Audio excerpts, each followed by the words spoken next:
GAPT အောင်တဲ့ကျောင်းသားနဲ့ GAPT မအောင်တဲ့ကျောင်းသားရဲ့ကွာခြားချက်ဆိုရင်ရောဘာများဖြစ်မလဲGAPT အောင်တဲ့ကျောင်းသားတွေကမင်္ဂလာပါရှင်ဒီနေ့မှာတော့ DCC ကကျောင်းသားကျောင်းသူတွေကိုပညာသင်ကြားပေးနေတဲ့ဆန်းစိမ့်နဲ့မိတ်ဆက်ပေးသွားမှာဖြစ်ပါရဲ့ရှင်ဆန်းစိမ့်ပထမဆုံးအနေနဲ့ကိုမိတ်ဆက်ပေးပြီးတော့အကြိုက်ဆုံးစကားစကားလုံးတစ်လုံးကိုပြပြပေးပါရှင်မင်္ဂလာပါရှင်ကျမကတော့ GCC မှာပညာသင်ကြားပေးနေတဲ့မိတ်ဆန်းစိဖြစ်ပါတယ်GCC မှာစာသင်ရတာအရန်ကိုစိတ်ဝင်စားဖို့ကောင်းပြီးတော့အရန်ကိုကြိုက်ပါတယ်အကြိုက်ဆုံးစကားလုံးတစ်ခုကတော့ဒိုးလျော်ခုဖြစ်ပါတယ်ဒိုးလျော်ခုရဲ့အဓိပ္ပာယ်ကတော့စူးစမ်းထုတ်မှုဖြစ်ပြီးတော့ကျောင်းသားသူရဲ့လက်တွေ့ပွားနဲ့ကိုက်ညီတယ်လို့ထင်ပါတယ်ရှင်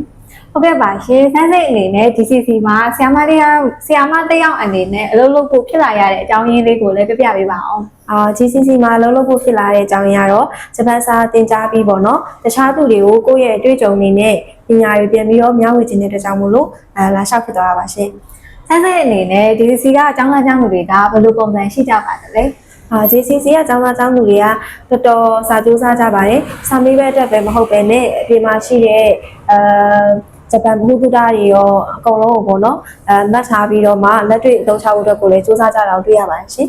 ဆန်းစိတ်အနေနဲ့တခြားတင်တဲ့ကျောင်းတွေနဲ့မတူဘဲနဲ့ DCC ရဲ့ထူးခြားချက်ဆိုရင်ရောဘာများဖြစ်မလဲGCC ရဲ့ထူးခြားချက်ကတော့သင်ခန်းစာတွေတောင်မဟုတ်ပဲနဲ့အပြင်မှာဂျပန်လူမျိုးတွေနဲ့လက်တွေ့အသုံးချနိုင်အောင်လည်းသင်ပေးရတဲ့အပြင်ကျောင်းသားကျောင်းသူတဦးချင်းစီရဲ့အားနည်းမှုတွေကိုသတိထားပြီးတော့လမ်းညွှန်မှုပေးတာလည်း GCC ရဲ့အားသာချက်လို့ထင်ပါတယ်ဂျပန်စာသင်ကြားရတဲ့အခါမှာဆန်းစိတ်ကြုံခဲ့ရတဲ့အခက်အခဲလေးရှိရင်လည်းပြပြပေးပါအောင်ဂျပန်စာသင်ကြားတဲ့အခါမှာကျောင်းသားကျောင်းသူတဦးချင်းစီရဲ့အချိန်လုံးဝမတွေ့ရတဲ့ကြောင့်မို့လို့နှစ်ရက်သူရှိသလိုဉာဏ်နဲ့သူလည်းရှိရပေါ့နော်အဲ့ဒါကိုကိုက်ညီအောင်သင်ကြားပေးရတာလည်းအခက်အခဲတစ်ခုလို့မြင်ပါတယ်ရှင်ဟုတ်ကဲ့ပါရှင်ဆန်းစိတ်နဲ့ကျောင်းသားကျောင်းသူတွေကြားမှာထူးခြားတဲ့အမှတ်တရဖြစ်ပျက်လေးရှိရင်လည်းပြပြပေးပါအောင်ဟုတ်ကျောင်းသားတယောက်ဆိုလို့ရှိရင်ပေါ့နော်ကျောင်းစားတက်တဲ့အချိန်မှာစကားလည်းမပြောရဘူးကြောက်ပဲကြောက်နေပေါ့နော်နောက်ပိုင်းအတန်းသူတွေနဲ့ဒီ GCC မှာရှိတဲ့လူတွေနေထွေးရတဲ့ကြောက်ပေါ့နော်နောက်ပိုင်းမှာ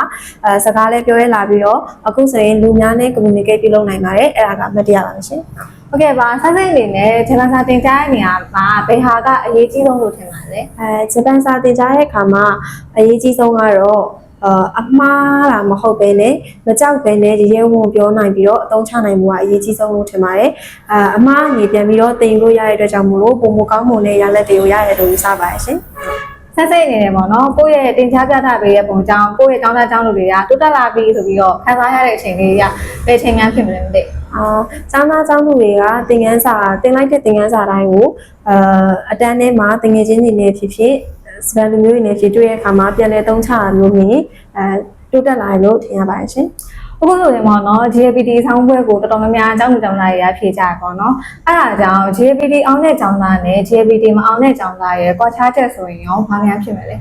GAPT အောင်တဲ့ကျောင်းသားတွေကနေ့တိုင်းနည်းနည်းစီဇက်တိုက်လေ့လာပြီးတော့မအောင်တဲ့ကျောင်းသားတွေကအချိန်တစ်ခုနီးလာတော့မှတောက်လျှောက်လုပ်နေလိုက်တာမျိုးပေါ့နော်အားမျိုးဆိုရင်ကွာခြားချက်လို့ထင်ပါတယ်ရှင်ဆန်းစိတ်အနေနဲ့ကျောင်းသားကျောင်းသူတွေကိုထိထိရောက်ဖြစ်အောင်ဘယ်လိုသင်ကြားပေးပါလဲ